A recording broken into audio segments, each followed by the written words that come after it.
right, ladies and gentlemen, I'm sure by now many of you have seen the terrifying and harrowing footage that just emerged from Belfast. The footage is so graphic that I don't believe I'll be able to safely show it in this video without my channel potentially being taken down. I've already got a community strike. And so what we're going to do is we're just going to talk about the footage, but also I'm going to be playing you the breaking news footage that has just emerged over the last 24 hours from Belfast.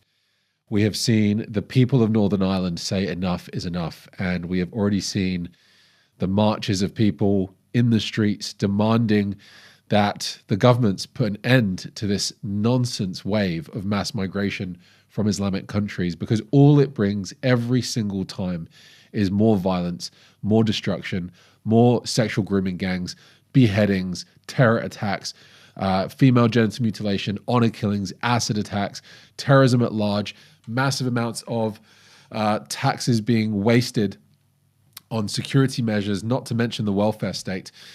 Every single time this happens, you know, we see the same results as a result of Islamic migration. I cover it nonstop on this show. Now, the footage, as you can see, is very shocking. We are seeing many houses being set on fire. We are seeing vehicles, buses, cars be set on fire.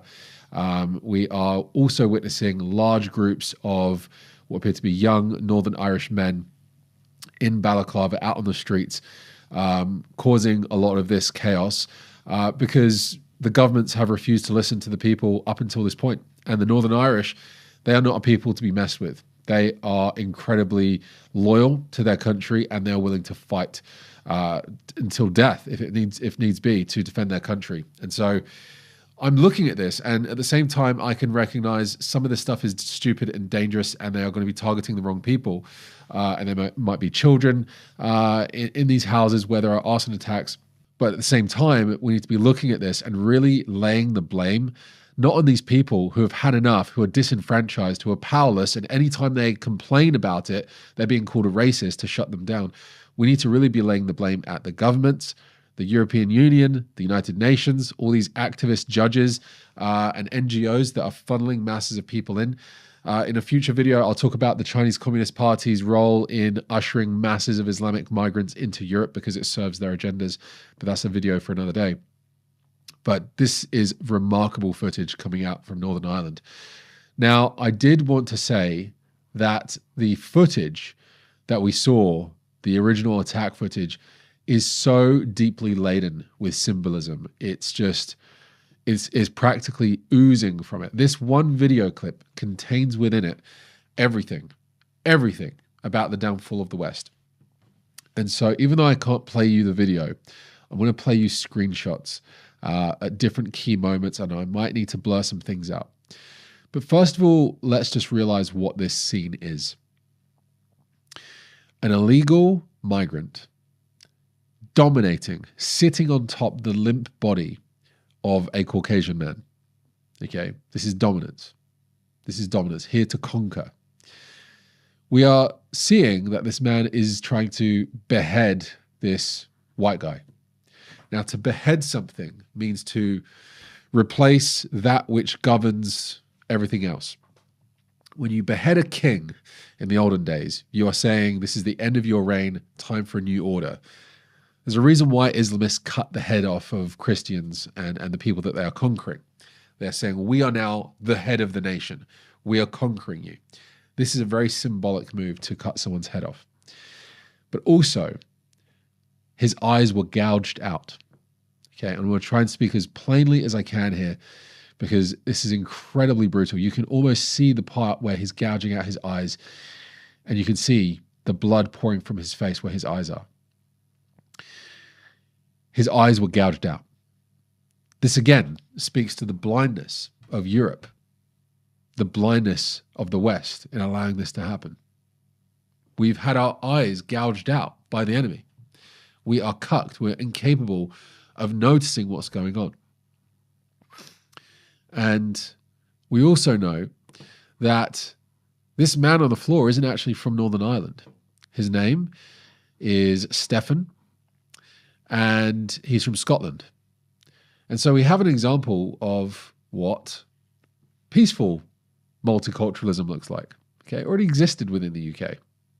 You have various different European countries. European migrants have always been relatively safe and prosperous and successful.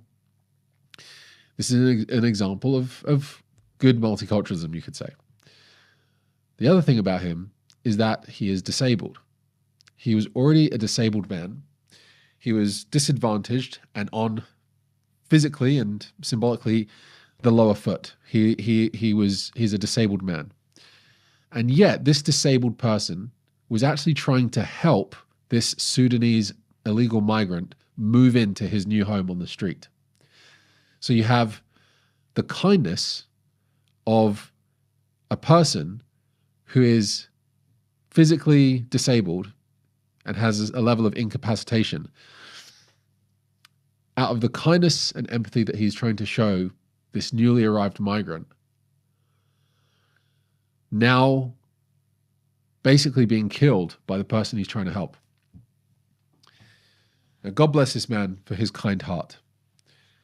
But societally, nationwide, as a civilization, we are talking about suicidal empathy here. That's what this is. Suicidal empathy. And the fact he had his eyes gouged out and his head nearly cut off shows you that these people who come to the West, they don't see your kindness as a virtue. They see it as weakness. You've admitted you are weak. They know why they're there. They're there to conquer you. They're there to invade you. They are there to destroy you. They hate you. So if the enemy shows up at your doorstep, revealing its neck to you because it wants to be kind to you, that's your opportunity to strike. And that's exactly what this absolutely demon-possessed, most likely than not, Islamist illegal migrant was thinking when he did this. Sitting on top of the limp body of a man whose face is drenched in blood, his eyes have been gouged out, and his head is being hacked by a Stanley knife razor blade. Box cutters, right? It's probably the knife that was being used to unpack boxes of his belongings. And oh yeah, this is the last thing as well about the symbolism of this video. This man isn't beheading this poor guy with a machete or an axe. It's with a Stanley knife, a little blade. This is how Europe is dying right now. Death by 1,000 cuts. Death by 1,000 cuts. We're not dealing with an Islamic invading army with insignia and cavalry who have shown up all at the same time, ready to declare war and invade and have a big battle on a battlefield, right? This isn't a one big harsh blow. You're talking about death by 1,000 cuts. One by one, mass migration into Europe. Slowly, slowly, slowly. More Sharia courts, more mosques, more inbreeding, more electing of their representatives in your government, right? More Islamic centers, more Qatari infiltration, Muslim Brotherhood infiltration into the university system, right? More human rights laws that stop you deporting these illegals, right? Slowly, slowly, one cut after the next, one cut after the next, until eventually you just bleed out. They're overpopulating you year after year. Slowly but surely, the native European population is going extinct. People in Europe are too busy working to keep up with the cost of living, to afford their own children. They're being heavily taxed. 50% of their income is just going to the government. They're working for free half of the year. But who are they really working for? Newly arrived migrants who are getting everything given to them, staying at home, pumping out kids, so that effectively you're going to work to earn money to pay for them to have kids while you're being slowly replaced. It's not racist to say this. This is just the data. It's just a fact. Look at the birth rates. You're looking at like an average of 1 child per European couple, right? Death by 1,000 cuts. Imagine that, right? You've just moved into another country and sought asylum. And let me just read you a little bit of the details about who this person is. The suspect was believed to have traveled from Sudan to Paris. Perfectly safe in Paris, but no. He then got on a plane to Dublin before taking a bus to Belfast in February 2023. And there he claimed asylum and was given leave to remain in the UK, because Northern Ireland is part of the UK, in September that year. Okay. This is what's called the Irish route, and it involves migrants flying to Dublin from Europe. This may be due to the fact you probably don't need a passport to travel to these places because it's kind of within the EU. And they often do this on false papers before traveling unchecked to Northern Ireland by land to claim asylum, because the UK and Ireland, Northern Ireland and Ireland, share a common travel agreement that allows free movement across the border without routine immigration checks. So he's just arrived, and this is the new home he's going to be settled into, provided for by the taxpayers, most likely. One of the neighbors, a good Samaritan, a disabled man who made his life more complicated that night by trying to help out someone who's different than him. The very thing that Europeans are accused of not doing, right? Being racist and intolerant. Goes to help this Sudanese illegal migrant. And we don't know the full events that unfolded because we haven't had the police make those details transparent. But what we can infer from the footage at the moment is that shortly after, for whatever reason, this Sudanese illegal migrant decided to try to kill this man. This disabled man who already had disabilities, who might have had challenges already in his life with hearing and seeing or whatever it might be. In fact, the reason why we know some of these details was someone in the comment section of this Instagram post wrote this: he has learning disabilities and is deaf. The attacks have left him in an even worse state. Stefan is very vulnerable and was helping the attacker move in. And now he's not only, disabled, has learning disabilities and was deaf, but now his eyes have been gouged out. At least those are the details we have at the moment. Do you realize how drenched in symbolism this whole thing is? And here's another part to this. One of the things that made this video incredibly difficult for me to watch was the people filming it, the onlookers. Now, I don't know who these people are. Maybe they were very old. Maybe they had their own issues. I don't know what was going on. But the point is, they were just filming it for a long time. And thank goodness they did. But no one came to the rescue for a very, very long time. And you can see this Sudanese migrant just hacking at the neck of this man. You can see his eyes have been gouged out. Blood's everywhere. He's limp. He can't hardly defend himself. Imagine being this disorientated, right? You're now blind all of a sudden. You can't see. You're in a tremendous amount of pain. You're deaf, so you can't even hear what's going on. You've been pounded on the ground. Like, just think about how confusing and claustrophobic and scary and terrifying this would all be. And you got this Sudanese migrant who's mounted him and is blurting gibberish, screaming gibberish into the night, trying to kill this man. And no one is intervening for a long time. Now, who do you blame for that, right? The police force, the government, all these human rights bodies, Black Lives Matter, because apparently if you do anything to stop a black person, it's deemed as the ultimate racist thing that you can go in prison for. The UK has already imprisoned, what is it? I forget what the statistic is, but it's thousands upon thousands of people for mere Facebook posts on, online.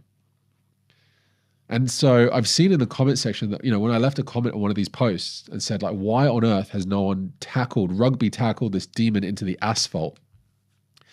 People have said because this is Northern Ireland, there's a lot of rules, there's a lot of laws, you can get in a lot of trouble if you try to intervene if there's a fight happening in public, that this man almost lost his life and may potentially still lose his life because he's in critical condition in hospital. So again, the symbolism is oozing from this, right? Think about just the cucking of an entire nation from being able to defend themselves against imminent life-threatening danger right in front of them. Your hands are practically already tied behind your back at that point. Finally, the police do show up and the video ends. And I would have really liked to see what happened next. And hopefully the body cam footage is made public so we can see what on earth went down. But the point is, if you look at all this footage, you see how angry people are. And this is not only happening in Northern Ireland. There are protests across the UK now. And one of the perhaps silver linings to this, if we can even say that there is one, is that Northern Ireland and Ireland have had a very troubled past, fighting between themselves amongst various issues, easily simplified as being a fight, a battle, a conflict over Roman Catholicism and Protestantism. Okay, two different forms of Christianity. And now, together, they have put those differences aside for now and said, look, to the Islamists, we are just Christians. They don't care what denomination. They want to put all of our heads on the chopping block. And so we're seeing this kind of beautiful thing take place where, yes, we may have theological differences amongst denominations, and we can have those conversations another time. But right now we have an existential threat of Islam, and we need to unite against this immediately. But it's not just the different forms of Christianity that we need to band together to fight this. We need the lefties, right? The feminists. Don't you realize that women are far less safe now than they ever used to be, thanks to mass immigration, sexual grooming gangs, harassment?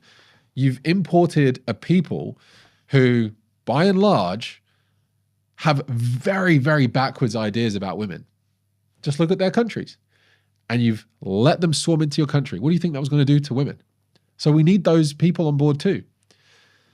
And the governments need to snap out of this. Just think about the sheer irony as well, that Western governments, European countries, issue travel warnings against their citizens from traveling to countries like Iran or Afghanistan or Syria or Somalia or Sudan. Those countries are dangerous. Don't go there. If you travel there, you may experience being taken as a hostage, being kidnapped, being beheaded, right?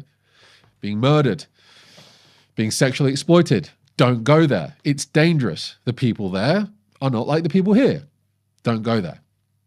And then in the next breath, they will open up their borders to the very people they've issued travel warnings for their own people to go to. And they've just brought those dangerous countries to Europe. We need the governments to snap out of this. And it has been a result of governments all across Europe not listening that has led to these riots, led to these arson attacks, led to these cars, buses, and homes being set on fire. These people are desperate.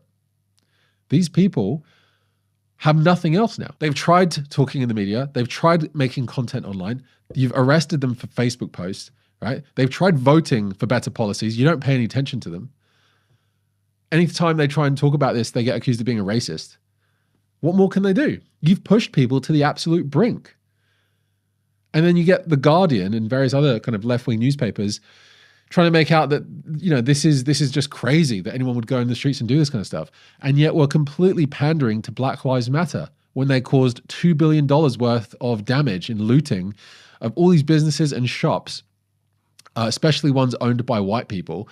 And they just look the other way. Oh, these are mostly peaceful protests. You know, nothing to see here. This is really, really great. We should all take the knee. We should all like give endless millions of dollars to this fraudulent charity, Black Lives Matter. But now we're seeing something similar take place at a fraction of the scale. All right. Suddenly it's like shock horror. This is not only two-tier policing. It's two-tier everything in society. And it's always pitched against white people. And I'm telling you this as someone who's from a multi-ethnic background. I'm telling you, white people get it the worst. Look at South Africa. Look at Zimbabwe. All right, look at the fact that you're like white people are a global minority. They've achieved the most things. They give the most in foreign aid. They offer the most in charity around the world. They have allowed in the most amounts of migrants into their midst. They do the most. They ended the slave trade. These countries are the best countries in the world. Brown people from all corners of the earth want to risk their lives to get into Europe. And then people turn around and say, oh, isn't Europe so terrible? Look how racist it is. If it's so racist, why do all the brown people want to live there? Right?